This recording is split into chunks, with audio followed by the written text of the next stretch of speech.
Muchas gracias. Y vean ustedes, ya tenemos a la doctora Yesenia Castillo hoy empezando la semana. Hoy vamos a hablar, oigan esto, ¿qué hacer cuando te quieres divorciar? Y creo que este es uno de los temas, a lo mejor, de las preguntas más comunes que surgen antes del divorcio. ¿Por qué están riendo? Mire, ya, doctora, están riendo. Bienvenida, doctora, un placer tenerla por acá con nosotros. Buenos días, un placer estar aquí con ustedes y gracias a ustedes por recibirnos en sus hogares. Y sí, efectivamente, es una pregunta que muchas parejas, el hombre o la mujer, se hacen antes de dar el primer paso. ¿Cuáles son las preguntas más comunes? El tema, por ejemplo, de qué va a pasar con los bienes, me imagino, o el tema de la pensión, o el tema de cómo voy a hacer para alimentar a mis hijos. O sea, ¿cuáles son las preguntas de su experiencia que más le hacen? Las preguntas varían. Si es hombre o si es mujer, cambia la perspectiva que cada uno tiene. Si es la mujer, a veces se pone a pensar en lo que tiene que ver con los bienes y con la pensión.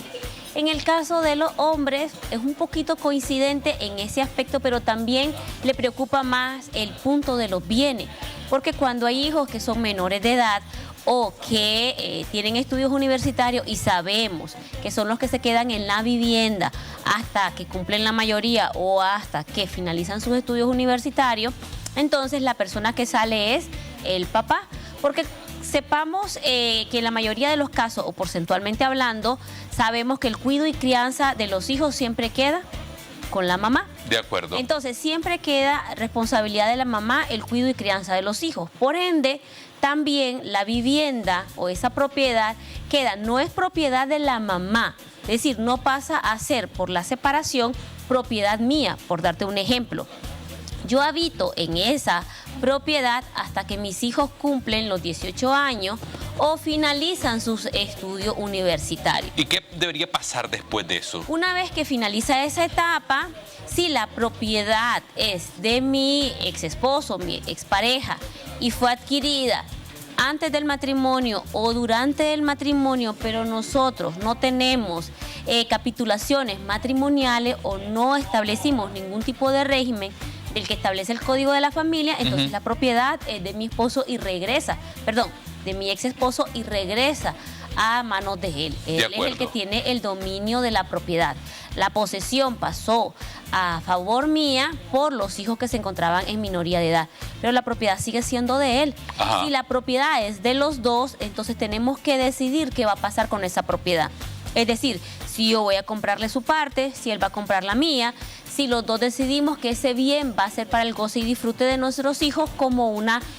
no sería herencia porque la herencia es hasta que la persona fallece, pero sí el bien pasa, si nosotros lo decidimos así, a favor de nuestros hijos. Ok, ese es un acuerdo, me imagino, ya en este último aspecto es un acuerdo de las partes, ¿no? Cuando ya ha finalizado esa etapa de que los hijos son mayores de edad o finalizaron sus estudios. Mientras eso no llega, se prioriza y se protege a los hijos. Exactamente. Okay.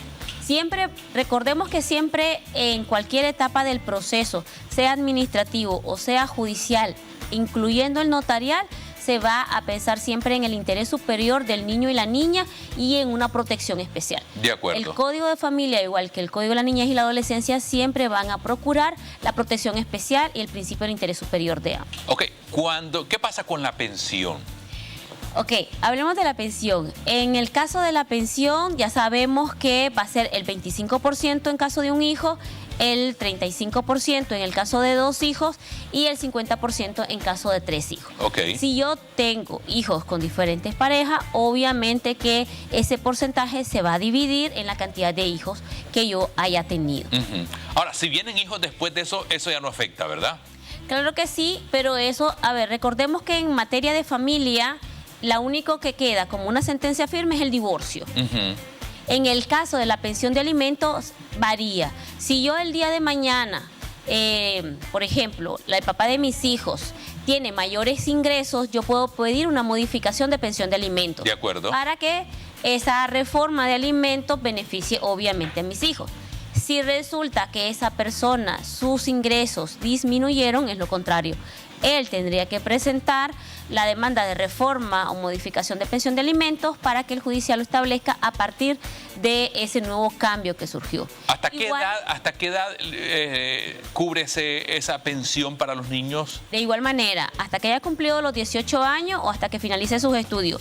Si esos hijos se casaron, de igual manera, o ya empezaron a trabajar, finaliza la obligación de la pensión de alimentos. Si ellos se casaron, es voluntario, ya ¿no? Si lo quiere seguir haciendo. Es voluntario, pero ya no una obligación, que es distinto. Entonces, cuando yo me voy a divorciar, yo tengo que tener claro el panorama en que me voy a divorciar. No me tiene que generar ningún tipo de temor o miedo esa dependencia económica que yo pueda tener, porque, a ver, tengo que salir adelante también, tengo que empezar a trabajar si es que estaba trabajando desde el hogar. Cuando me refiero a trabajar desde el hogar es que soy ama de casa, pero ojo, la ama de casa es un trabajo muy pesado, muy fuerte. Entonces también tengo que pensar en que tengo que iniciar esa vida profesional o de oficio que yo tal vez no continúe realizando por quedarme en el hogar. Ahora, ¿qué sucede? Cuando yo me divorcio, lo primero que tengo que tener claro es la pensión de alimentos. Si tengo 1, 2 o 3 hijos, pues ya lo establecíamos.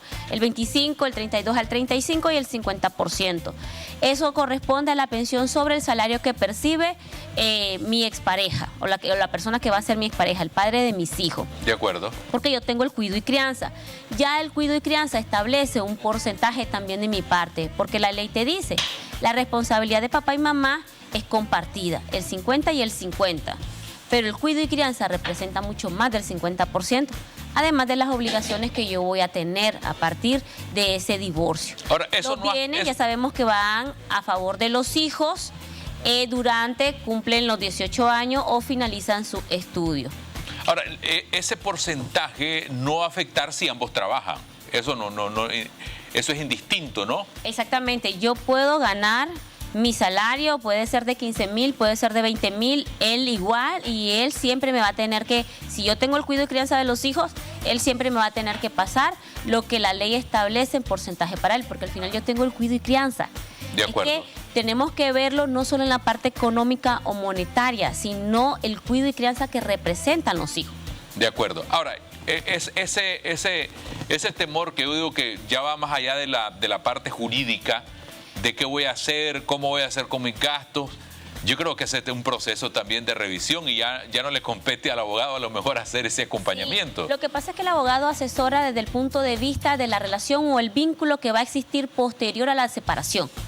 Porque tenemos que recordar, por ejemplo, que el padre o la madre, dependiendo de quién le quede el cuidado y crianza, va a tener que establecerse también un régimen de comunicación y visitas. ¿Qué significa eso? Que el hijo no puede mermar el derecho que tiene, o sea, el divorcio no va a mermar el derecho que tiene mi hijo de relacionarse con su padre.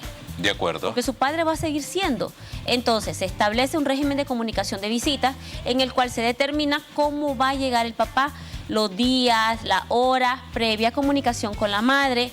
¿Por qué? Porque ahí es donde nace el diálogo y esa relación o ese vínculo amigable que debe de existir en ese divorcio, porque siempre los va a unir los hijos. Entonces, el régimen de comunicación de visitas se tiene que establecer de tal manera que el hijo no sienta que al separarse mamá y papá se están separando también del hijo. Y también papá y mamá no ver al hijo como un objeto, sino como una persona sujeta de derechos y determinar que si papá no me pasa la pensión, yo no puedo decir no vas a ver al niño. Claro. Y tampoco empezar a decirle, es que tu papá no me pasó la pensión y por eso no lo vas a ver. O no involucrarlos en la diferencia de adultos. Pues. Exacto, porque ya hablábamos en algún momento de la alienación parental que existe y cómo vamos dañando la integridad personal de nuestros hijos por ese tipo de comentarios en contra de su padre o en contra de su madre.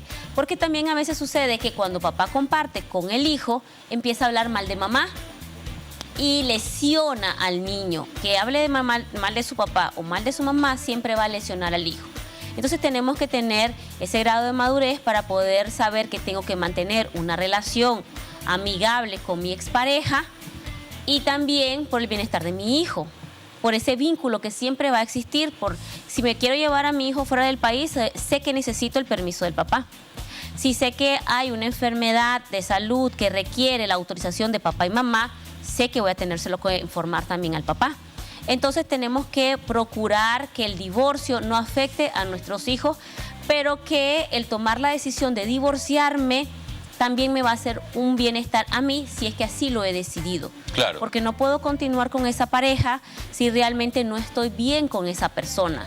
Una cosa importante, usted me lo decía fuera de cámara, doctora, que debemos de procurar, yo no sé si es el término, extrajudicialmente, llegar a un acuerdo de las partes, porque es mucho más sano para la relación familiar. Exacto, nosotros por lo menos, nosotros como despacho siempre aconsejamos a nuestros clientes que lo hagamos de una manera que sea mutuo. Nosotros lo hacemos por mutuo consentimiento, hacemos un acuerdo notarial en el que se establece, las dos partes llegan a un acuerdo de cómo va a ser la pensión, de cómo se va a establecer la propiedad, de cómo va a ser el régimen de comunicación de visitas, cómo va a establecerse lo de los bienes, si hay una pensión adicional. Y entonces también el proceso finaliza en menos tiempo. Un proceso por mutuo consentimiento y previo un acuerdo notarial puede finalizar en menos de un mes o un mes lo más. Mientras que un proceso de divorcio unilateral te puede llevar 2, 3 meses y dependiendo de la agenda del judicial. Nosotros no siempre le decimos a nuestros clientes cuánto tiempo va a demorar. Una cosa es lo que dice la ley y otra cosa es lo que en la práctica realmente sucede. De acuerdo. Completamente distinta por la carga laboral que existe. Muchas gracias, doctora, por esa información. Creo que es importante. Empezando la semana, ¿cómo la encontramos, por favor? Bueno, ustedes saben que nos pueden encontrar en el 83 96 45 17, sino en su casa que está ubicada de los semáforos de la funeraria Monte Los Olivos, cuadra y media al norte. Gracias nuevamente por esa información. Nosotros vamos a separarnos un instante y ya regresamos.